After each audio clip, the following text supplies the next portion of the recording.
Hey there, and welcome back to this lesson on bringing it all together. And we're going to continue where we left off right here at 110. I want to see another shape layer do something interesting here. So I'm going to create a new composition, and we're going to call this circular outline. And we'll do 2000 by 2000. And let's create a new shape layer again. And we'll double click on the circle, and there's our circle. I'm going to turn off the fill, no fill, but I do want a stroke, and white is perfect. And you can see we already have a problem because the stroke is extending outside of the composition. So we'll easy fix here. We'll go to transform, and we'll scale down the shape layer here. And we're also going to make the stroke much thinner. I want it to be a pretty thin effect here. Okay, so with our stroke, with the ellipse selected, all we have to do is go to add trim paths and watch what happens here. If I open up trim paths, close down this, and I change the end from 100% to 0, you can see it looks like if I start at 0, it's going to look like it's going to ride on like this. So that's what we're going to do. We're going to make it interesting though. So we're going to set a keyframe for 0. We're going to move down. Oh, let's make it fast. 10 frames, and we'll make it right on to 50%. And I saw there, yeah, somehow got to 1%. Let's change it to 0. And we'll go to 1 second here, and I'll hit N on the keyboard to end my timeline. And we'll zoom in here. So that's kind of interesting. So now let's duplicate this layer. Let's hit R for rotation.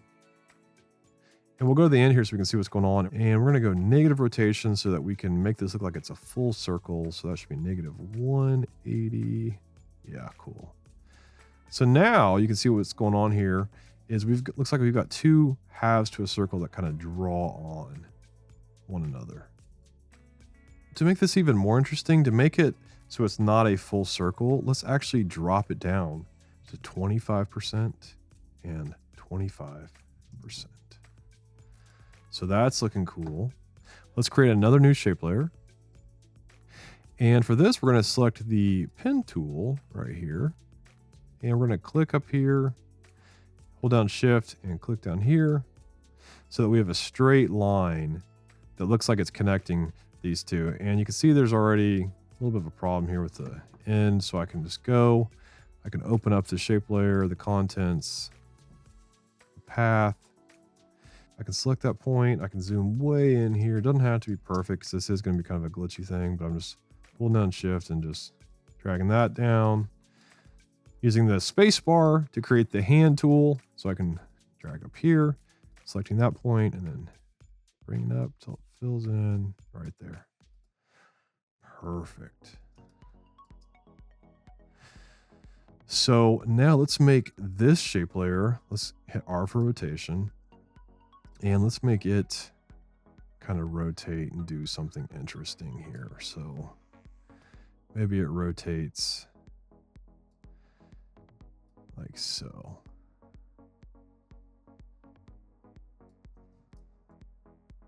Okay, so that's cool, but it might be even more interesting to see it if this line was like lined up with these pieces that are drawing on. So that tells me it needs to start straight up and end curve. So if I select both of these, it needs to end rotated like it is now. So it needs to be flip-flopped. So I can select both of these keyframes. I can right click, go to keyframe assistant, time reverse keyframes. So now it's going to start straight and it's going to end flat like this, but it actually rotates the wrong way. So right now it's 0 to negative 90. So let's try 0 to positive 90. Let's see how that looks. There we go. That's what I was going for. And then we're going to select all three layers, hit U on the keyboard to collapse, and then U again to open them all up. Select all of them, right click, easy ease. And I'll hit 0 to preview. And that's what I'm looking for. Back in the main composition here, we will move right there. That's where I wanted to have something happen. circular outline, drop it down in here. Something like so. It's very quick. It's also way too big. Let's go ahead and bring down the scale here. Make it kind of...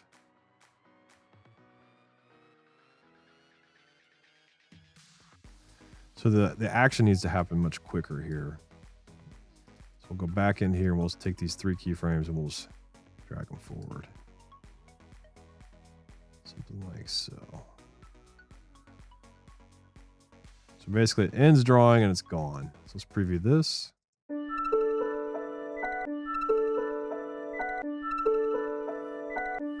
Yeah, that's looking pretty cool.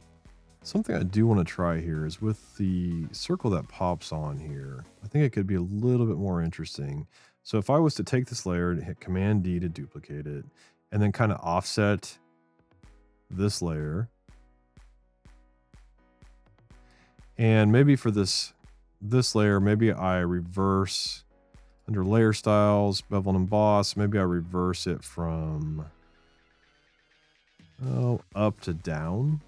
Let's just see what that does. And maybe then if I also change it to a stroke instead of a fill. And starting to see something there. Actually, let's change it back to up. Yeah.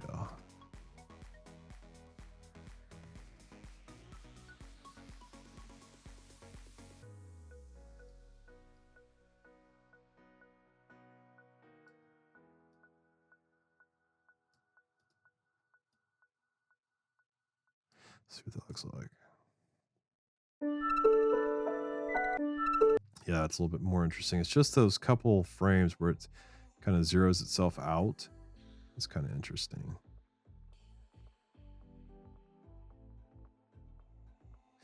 And then I'm going to bring in one more texture here. And this is my notebook paper texture. I'm going to bring it in and just kind of play with it. I just want to see it very fast. And maybe it's like a multiply kind of thing. I also want this red line on this side. So I'm going to hit R for rotation. I'm going to rotate it all the way around. Negative 180. Scale it so it kind of fills the frame. Maybe like so. Let's just try overlay. It's not too bad. Now, sometimes if you add a texture or a solid behind some of these textures, it actually helps bring more visual interest to your piece. So if I make this like not 100% black, but kind of like this dark cyan, and bring it down here. You can see right there, it's already changed the color of the paper, which I don't like that. Don't like that.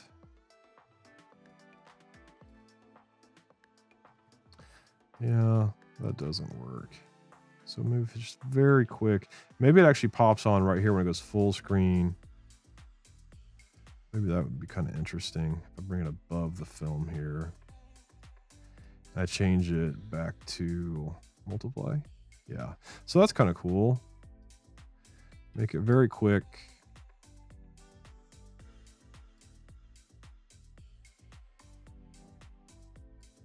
Maybe it's right there. No, let's just make it one frame.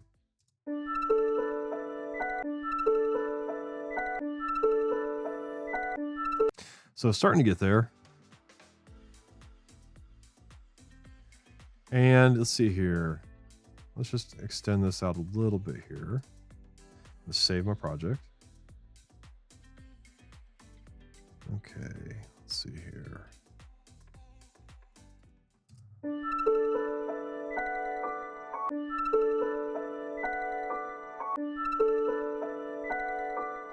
So I think right about here, I have another texture I'd like to bring in.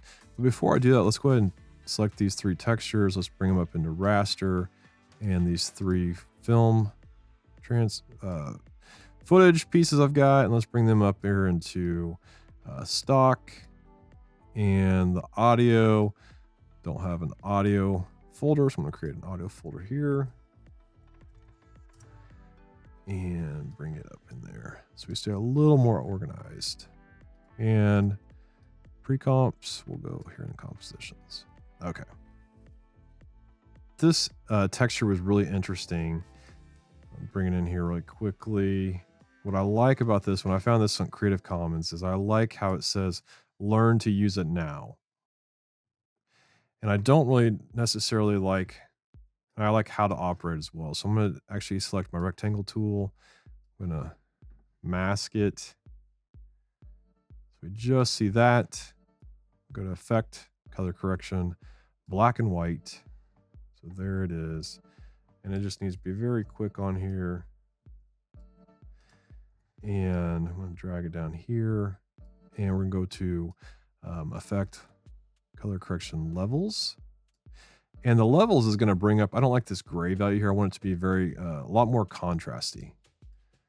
So we'll mess with the gray values here. Bring in the blacks. And actually, I want to go ahead and bring this up in here. Let's do that.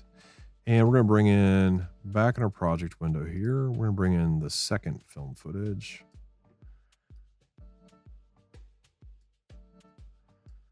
Something like that. And we're going to set it to, no, let's try multiply and overlay. And then on this, we're going to bring down this mask here so I don't see that line. Now, if I go back into levels, I can adjust my gray values here so that it blends better. So you see, all I did was adjust my gray values. And then at the top here, it's still not blending quite right. So it doesn't have to be perfect. That's a little bit better. Let's see what this looks like. I'm going to go ahead and turn off this glitchy shape underlay here.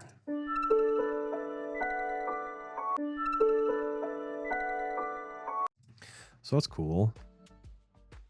So what we're building here is a very retro glitch is what I'll call it. Instead of retrofuturism, how about retrofuturism glitch? Sounds interesting to me.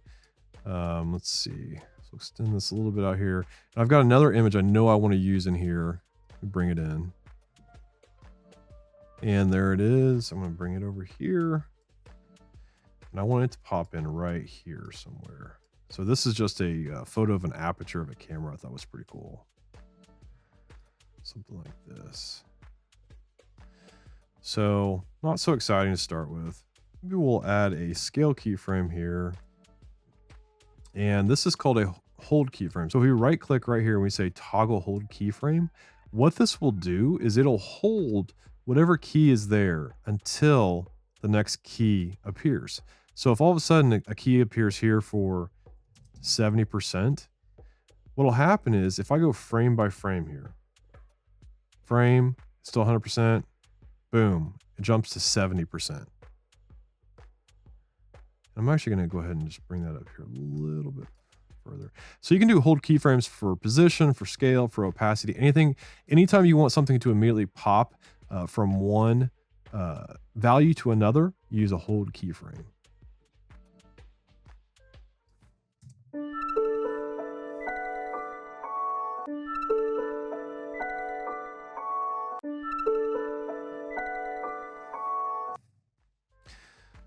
So to give an example, I turned off this glitchy layer down here, right in here, because I didn't want to see it with this. So if I wanted to bring it back on over in this area, one way I could do is hit T for transparency, set a keyframe, set it to toggle hold keyframe. So it's going to be 100%, right? It's 100% opacity until it hits to this point. And then I'd set it to 0 and it's gone. I could go further on and I could say maybe it pops in, you know, right here again, it's 100%. And then back here, it's back to 0%. So that's one way to control it. I also don't want to see it right here. So it's 0 there. And maybe it pops right back on here at 100. Yeah, something like that. And while I'm looking at this, something I noticed immediately is I want to see some noise texture over everything. Some pieces of this have noise, some pieces don't. So I want to kind of start blending some things together. So we're going to go ahead and wrap this part up here. And in the next lesson, we'll start adding some adjustment layers.